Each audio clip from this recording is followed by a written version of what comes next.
Hello everyone, my name is Hilario G. Aclao Jr. In this video, I am going to explain the different transitions of the Philippine Constitution. To fully understand how the Philippine Constitution evolved, let's start with a definition of a constitution. What is a constitution? A constitution is a set of rules that guides our country, state, or other political organization works. So this is like a rule book for the government, and all rules stated in this rule book must be followed by the government. This document also creates the branches, the powers, and responsibilities of the government, and also contains the rights of the people, and it is illegal for the government to violate these rights. If they do, they will be punished by the law. The Constitution is also often known as the supreme law of the land. This means that it is the highest law in the country. Now that we already know the meaning of the Constitution, let's move on to the different transitions of the Philippine Constitution. We have a total of 7 constitutions, starting from the first Constitution, 1897, the Biak na Bato Republic Constitution, down to the latest Constitution, the 1987 Philippine Constitution. For now, let's travel back in time and get to know each constitution. The Biak na Bato Republic Constitution 1897. The Philippine Revolution reached a stalemate in 1897 when the revolutionary forces of General Emilio Aguinaldo fled to the mountains of Biak na Bato in San Miguel de Mayumo, Bulacan. The Spanish forces led by General Miguel Primo de Rivera realized that even though they could crush the rebels in Bulacan, it did not mean the revolution would end, for it was already widespread in the other provinces. The Spaniards soon sued for a truce with the revolutionary forces. In order to consolidate the forces still fighting in the other provinces, Aguinaldo met with his leaders to establish a recognized government. Isabelo Artacho and Felix Ferrer decided to adopt the constitution in Jimaguaya, Coba. The Constitution of Biak na Bato was promulgated by the Philippine Revolutionary Government on November 1, 1897, and became the provisionary constitution of the government during the revolution against Spain. Here are the salient provisions of Biak na Bato Republic Constitution: the separation of the Philippines from the Spanish monarchy and their formation into an independent state with its own government. The Supreme Council, composed of President, Vice President, Secretary of the Interior, Secretary of Foreign Relations, Secretary of War, and Secretary of the Treasury. This council had sweeping powers of government, which included the power to issue orders and other laws for the security of the state, to impose and collect taxes, to raise an army, to ratify treaties, and to convene an assembly of representatives. This constitution was last only for 2 years. It was superseded by laws and decrees made by Aguinaldo. Following the declaration of independence from Spain on June 12, 1898 by the revolutionary government, a congress was opened in Malolos, Bulacan province on September 15, 1898 to draw up a constitution for the first Philippine Republic. The Basilica at Banaswain was filled with delegates and spectators.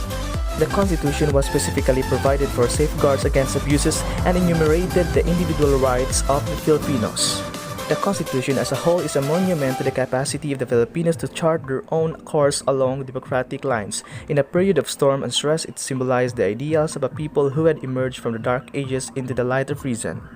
Here are the salient provisions of Malolos Constitution. First, popular representative government, the 3 branches of government: executive, legislative, and judicial. Next, there was called a presidential form of government. There was already a separation of church and state. There was already a Bill of Rights, and it already had a compulsory and free basic education. There was a problem with this constitution because it was not fully implemented due to eruption of Filipino-Is War. The Filipinos were again colonized for the second time during the American period. An American-inspired constitution was made, and this was the 1935 Constitution. And here are the salient provisions of 1935 Constitution. It enumerated the composition, powers, and duties of the 3 branches of government, and created the General Auditing Office and laid down the framework in the establishment of the civil service in the country. The other provisions included a Bill of Rights, a provision for women's suffrage giving women the right to vote and to be part of Philippine politics for the first time, the creation of a Philippine Armed Forces for national defense, and the development of a national language. However, the implementation was interrupted because of the Japanese occupation in the Philippines. During the American occupation and the Philippine World War II broke out, the Japanese invaded the Philippines for the 3rd time. We were after the Americans surrendered. The Japanese Republic was established, and a new constitution was ratified in 1934 by the Filipino collaborators who were called the Kapisanan ng Paglilingkod sa Bagong Pilipinas or Kalibapi. This was out the 1943 Constitution or the Constitution of the Japanese sponsored. Here are the salient provisions of 1943 Constitution. It provided for strong executive powers. The legislature was a unicameral National Assembly and only anti-US can run for election. There was a problem with this constitution. It was recognized as legitimate and binding only in the Japanese-controlled areas of the Philippines and was completely ignored by the United States government and the Philippine government and exile. This was just a short-lived constitution. After a few years, the Americans finally gave us our independence on July 4, 1946, until President Marcos came into the picture. Ferdinand Marcos was first elected in 1965 and was re-elected in 1969. Just before the end of Marcos' second term, he declared martial law. And this was the time the 1973 Constitution was framed. And now here are the salient provisions of the 1973 Constitution. It established a parliamentary government with a prime minister and the president. Legislative powers was vested in a unicameral National Assembly. It legalized all the decrees or proclamations and orders of the president. The National Assembly was replaced by the interim Batasang Pambansa. The president will also become a prime minister and continue to exercise legislative powers until martial law was lifted. Now became the president. She abolished 1973 Constitution and replaced it with the 1986 Constitution, also known as the Freedom Constitution. Here are the salient provisions of the Freedom Constitution. It was a verbatim copy of the 1973 Constitution minus the provisions of the Batasang Pambansa because the Batasang Pambansa was completely abolished. The country was in chaos after Marcos left, so Aquino vested in herself both executive and legislative powers.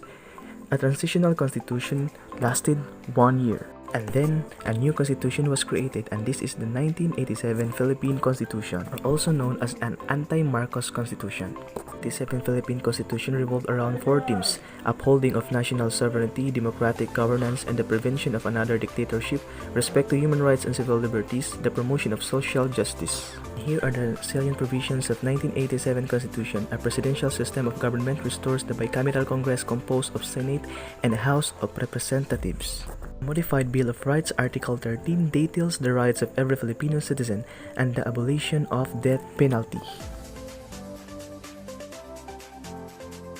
The creation of a Commission on Human Rights.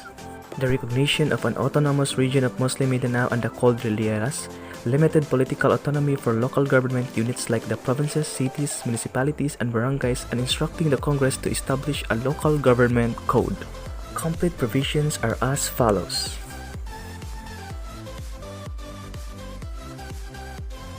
And here are the provisions in the present 1987 Philippine Constitution that I am going to amend if I will be a member of the legislative branch of the government.